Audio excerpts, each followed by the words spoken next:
mangima chunya goma ni mondo adendi makata weche tek osiepna ang'eyo ni nyalo Nyasaye mangima ang'eyo ni nyalo Yesu chunya goma ni mondo adendi baba makata weche tek manade anang'eyo ni nyalo Nyasaye mangima chunya goma ni mondo adendi baba makata weche tek manade anang'eyo ni nyalo Nyasaye mangima chunya goma ni mondo adendi nataka weche tek manade anang'eyo ni nyalo Nyasaye mangima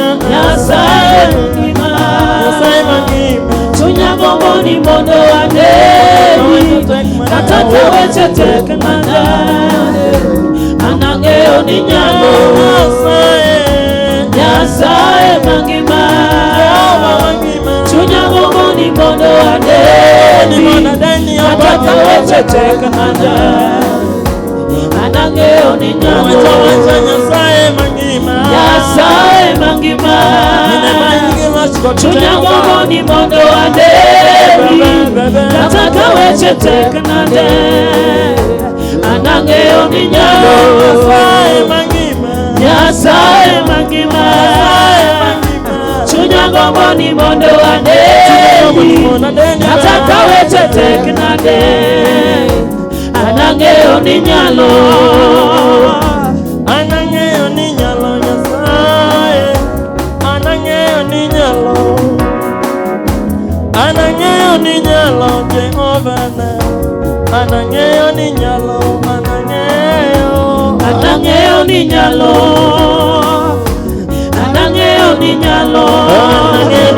baba anang'eyo ni nyalo anang'eyo ni nyalo anang'eyo ni nyalo anang'eyo ni nyalo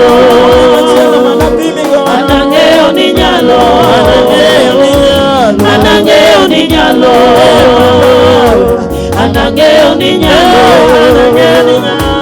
anang'eyo ni nyalo anang'eyo ni nyalo anang'eyo ni nyalo anang'eyo ni nyalo anang'eyo ni nyalo anang'eyo ni nyalo anang'eyo ni nyalo anang'eyo ni nyalo anang'eyo ni nyalo Nyasaye osiepna anang'eyo ni nyalo anang'eyo ni nyalo Nyasaye anang'eyo ni nyalo anang'eyo ni nyalo baba anang'eyo ni nyalo anang'eyo ni nyalo chango tuoche matana ang'eyo ni nyalo anang'eyo ni nyalo reso dala wakendo ang'eyo ni nyalo anang'eyo ni nyalo Jehova anang'eyo ni nyalo anang'eyo ni nyalo Jehova anang'eyo ni nyalo anang'eyo ni nyalo anang'eyo ni nyalo singo badi mali anang'eyo ni nyalo wacha anang'eyo ni nyalo anang'eyo ni nyalo atosebero ni tek Jehova nyalo anang'eyo ni nyalo atoseyoro sedinore onyalo anang'eyo ni nyalo wacha Nyasaye onyalo anang'eyo ni nyalo anang'eyo ni nyalo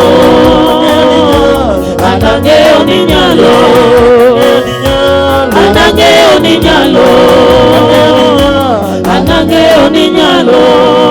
Bwana Yesu asifiwe. Amen. Praise the Lord. Bwana asifiwe. Bwana Yesu asifiwe. Okaparka jinika. Fikiri kama watu wako hapa. Praise the Lord. Amen. Amen. Awinjo duond ng'ata achiel. Nasikia sauti ya mtu mmoja. Bwana Yesu asifiwe. Amen. Praise the Lord. Mos ng'ama nie bathi. Salimia aliye kando yako. Nyiseni warwake chokruok. Mwambie tumekukaribisha kwenye mkutano. Bwana Yesu asifiwe. Amina. Wasti mak ng'at manchien iywaye nyiseni wadwa miel direka. Kisha yule aliye nyuma umshike mkono, mwambie kwamba tunataka kucheza hapa katika. Then ngis jabathini mia space adwa yongone Yesu. Kisha omba jirani yako akupe nafasi ya kumchezea Mungu. Bwana Yesu asifiwe. Amina. Aneno ka jomoko kwakore chokruok. Naona wengine wameweza kuhagiana kwenye mkutano. Ngis ngabathini mia nafas mondo kora adwa yongone Yesu. Ambia jirani yako kwamba nipe nafasi ya kumchezea Bwana. Bwana Yesu asifiwe. Amina. Ingeni samoro ing'ia nikechonge gima Nyasaye osetimo kit ngimani. Unajua saa zingine unanitazama kwa sababu hauoni matendo ya Mungu ndani yako. Chopoga sama nyalo mier ka janeko. Saa zingine naweza nikacheza kama wazimu. Nikech kaparo gigo ma Yesu osetimo kit ngima mara. Kwa sababu nikitafakari yale ya matendo ya Mungu ndani yangu. Taneno ka Nyasaye osegola pincha okanyadhi miel kocha. Naona Mungu ameshaniondoa kule, siwezi na kaenda kucheza. Tawacho ne Nyasaye ni an koro kae mabiro yongo ni kaka joka yongo. Sasa naambia Mungu ya kwamba nitaweza kukuchezea hapa. Okapi Yesu. Amina. Ngama winyo fwana kama. Yule aliyenisikia basi anipeperushie mkono. Amen. Jok mochiungi ndara kucha kwayo ni wasudre machiegni mondo wayongne Yesu. Wale ambao wamesimama huko kando mnaweza mkasogelea karibu ili suda machiegni mondo wayongne Yesu. Songa tu karibu tuweze kumchezea Mungu. Amen. Amina. Ageno ni winja akwayo ni sudu machiegni ekwadhi yongne Yesu. Natumai mnanipata, naomba muwe hapa karibu. Hapa ni gidwa noom gimos ngama ni bathiti ywae bikode kone. Hebu salimia aliye kando yako. Ywae kele machiegni. Umvute tu karibu, mvute karibu. Amen. Amina.